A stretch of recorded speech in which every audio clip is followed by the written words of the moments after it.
There are a whole host of reasons why a person might want to plant a tree in their yard. Whatever the reason, there's some things about the mechanics of digging and planting a tree that you need to know about.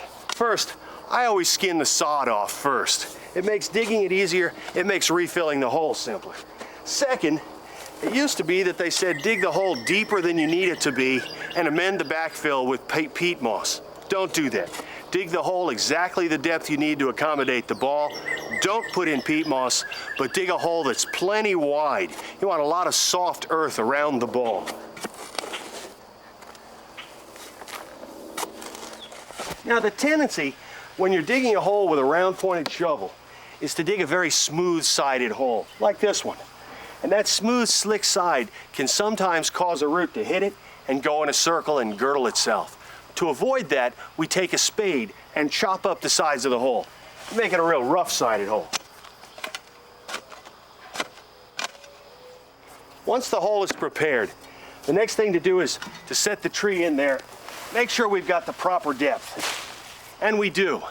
Now, if this were a balled and burlapped tree, wrapped in biodegradable burlap, I'd leave it in place and start planting the tree. This, though, is polypropylene. It's a grow bag. Great little product, but it's got to come off the tree.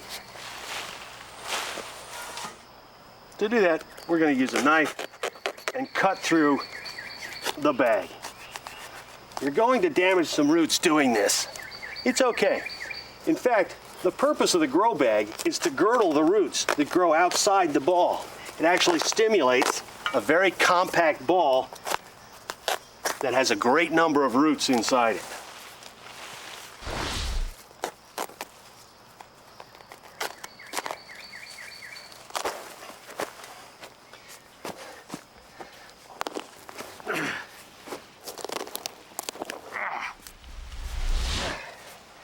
With the grow bag off, the next thing I do is add enough soil to keep the tree from falling over.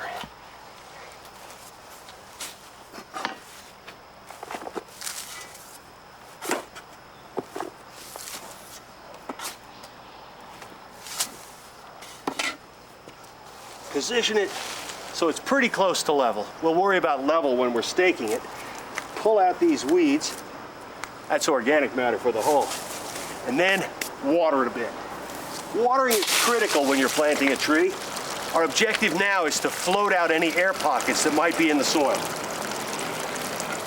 Now once we've filled up the hole and built a little levee around it to hold water, we stake the tree. And staking is incredibly important because when the wind blows the top of the tree, it can actually move the ball of soil and tear tiny little rootlets that are trying to grow out into the surrounding soil. We've watered it the whole time to float out air bubbles. And you'll notice that I've put my stakes in at the same angle that the wire comes off the tree.